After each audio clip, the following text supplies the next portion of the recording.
Good morning, नमस्कार, आदाब, सत श्री अकाल दोस्तों। ये है आपका अपना प्रिय डॉक्टर आदि कश्यप मुंबई से मानोसू। ओके, आपके लिए लेकर आया आपका मनपसंद प्रोग्राम पॉजिटिव कर्मा। आज है आरजे याशिका मेरे साथ में और आज का कार्यक्रम, इसका शीर्षक है आई एम सॉरी। बहुत ही अच्छी कहानी है, मुझे उम्मीद है कि आपको कहानी पसंद आएगी। याशिका भी आपको बताएगी कि इस कहानी में आप सबको कैसा लगा। शुरुआत करता हूं इस कहानी की कुछ इस प्रकार। I am sorry. सोनम, तुम्हारे पति क्या करते हैं? लता, वो कुछ नहीं करते मैडम, वो अभी कुछ कर नहीं सकते।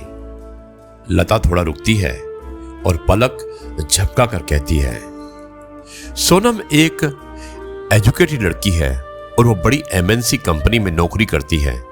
जॉब के दौरान उसे प्यार हो जाता है और मानव उसी के ऑफिस में दोनों को पहली ही मुलाकात में प्यार हो जाता है और लगभग 1 साल की डेटिंग के बाद ही दोनों शादी करने का फैसला भी कर लेते हैं। दोनों के परिवार को इस शादी से कोई परेशानी नहीं थी और दोनों अच्छा कमाते थे और अच्छी नौकरी भी करते थे और एक ही शहर में रहते भी थे। सोनम और मानव की शादी हो जाती है। दोनों बड़े शहर में अच्छे फ्लैट में अपनी जिंदगी की शुरुआत करते हैं। काम करने के लिए उन्होंने एक नौकरानी रखी। नाम था उसका लता। उम्र थी करीब 38 साल। सोनम ने उसे काम पर रखते हुए ही अच्छी तरह से सारे रूल्स बता दिए थे। साथ ही उसे यह भी कहा कि अगर वो चाहे तो यहां पर रह भी सकती है, लेकिन लता ने बोला कि उसका घर पास में ही है और वो सुबह चली जाएगी और सुबह जल्दी आ जाएगी। लता घर का सारा काम अच्छे से करती रहती और अच्छी तरह से खाना बनाती, साफ सफाई भी करती। इसके काम में कोई कंप्लेंट भी नहीं थी और शादी के करीब 7 महीने बाद ही सोनम और मानव के बीच झगड़ा होना शुरू हो गया। हर छोटी बात पर झगड़ा होने लगा। पहले तो झगड़ा छोटा हुआ करता था, जो थोड़ी सी बात से शुरू होकर खत्म हो जाया करता था, लेकिन फिर कभी कभी इन दोनों में कई दिनों तक बात नहीं होती। ऑफिस की बातें भी उनके झगड़े का एक मुख्य कारण रहती थी। उन दोनों को लगने लगा कि उन्होंने एक दूसरे से शादी करके गलती की है।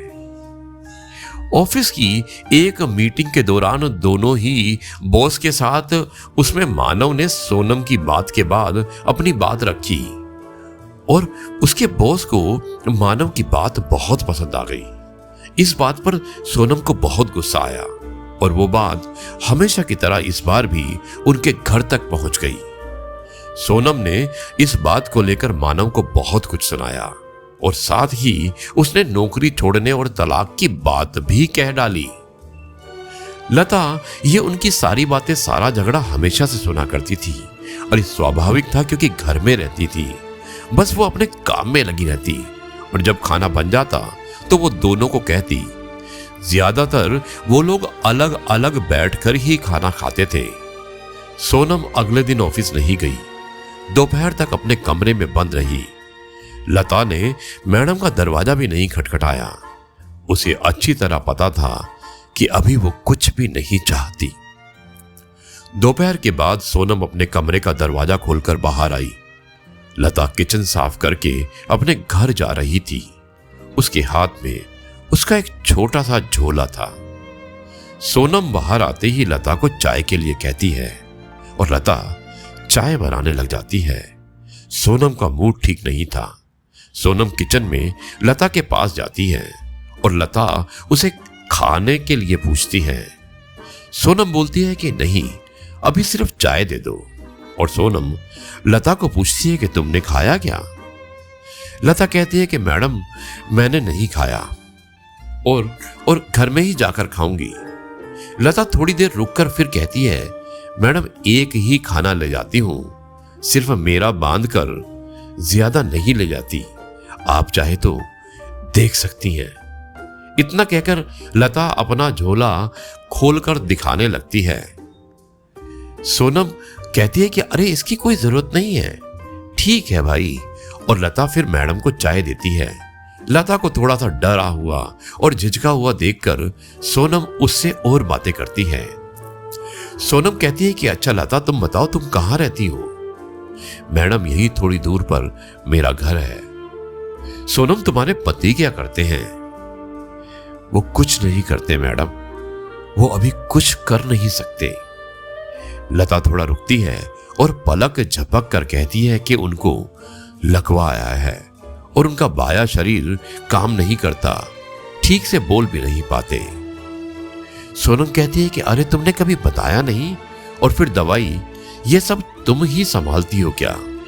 लता, हाँ मैडम, 2 बच्चों की पढ़ाई छोटे स्कूल में है, लेकिन मैं चाहती हूं कि वह पढ़ाई करें और हमेशा से मेरी उनके खाने के बाद खाने की आदत है, इसलिए पहले उनको खिलाऊंगी और फिर मैं खाती हूं, इसलिए सुबह शाम का खाना ले जाती हूं। सोनम लता की बातें सुनकर हैरान रह जाती है। उसे पता नहीं था कि लता इतनी साहसी है और कभी भी उसने अपने चेहरे या काम से यह लगने भी नहीं दिया। लता फिर कहती है, मैडम मैं आपसे कुछ कहना चाहती हूं, अगर आप बुरा ना माने। सोनम ने तुरंत ही जवाब दिया कि हाँ कहो ना प्लीज। मैडम, अभी हमारे पास जो होता है ना, हमें उसकी कद्र नहीं होती। समय कैसे बदल जाता है पता भी नहीं चलता। अब मैं सिर्फ चाहती हूं कि मेरे पति ठीक हो जाएं, और अभी तक मेहनत में मुझे कुछ परेशानी नहीं है, लेकिन अब मेरी सिर्फ एक ही इच्छा है कि बस वो ठीक हो जाए, मुझसे फिर से वैसी ही बातें करे, वैसे ही अपने पैरों पर ठीक से चल सके, बच्चों को गले लगा सके, बाकी कुछ भी नहीं चाहिए, सच कुछ भी नहीं। लता अपनी बात ठीक से समझा नहीं पा रही थी, लेकिन सोनम समझ रही थी कि वो क्या कहना चाहती है। उसकी बातों को सुनकर सोनम को रोना आ गया। उसने लता का हाथ पकड़ा और कहा कि कभी भी तुम्हें लगे कि कुछ जरूरत है तो बेझिझक मुझे बोल देना। और लता ने हाँ में सर हिला दिया। दोस्तों, कभी कभी जो बड़े बड़े लोग हमें नहीं सिखा सकते, वो जिंदगी हमें सिखा देती है। सोनम की आंखों पर लगा पर्दा जैसे हट गया। उसे समझ आ गया कि उसके पास भगवान का दिया हुआ बहुत कुछ है। पल भर में ही जैसे उसकी सारी नाराजगी, गुस्सा ना जाने कहां चला गया।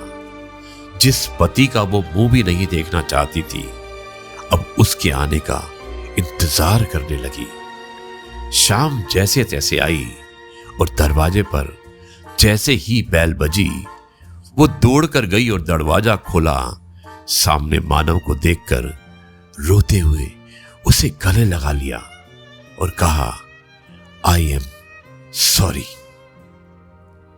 मानव को भी कुछ समझ नहीं आया, लेकिन उसने भी सोनम को कहा, आई एम सॉरी। बचपन में ऐसे जी हाँ दोस्तों, कैसी लगी ये कहानी जिसमें आपने देखा कि आई एम सॉरी यानी कि एक नौकरानी और एक मालकिन की कहानी है। बहुत ही मर्म स्पर्शी कहानी है, बहुत ही दिल को छूने वाली कहानी है, और इसमें नौकरानी से मालकिन ने बहुत कुछ सीखा और मुझे उम्मीद है कि आपने भी बहुत कुछ सीखा होगा। अब मैं इस कार्यक्रम को यहीं पर समाप्त करता हूँ और आपको कल एक और कार्यक्रम लेकर आऊंगा। तब तक के लिए आपसे कहता हूँ जय गुरु जी, शुक्राना गुरु जी, धन्यवाद।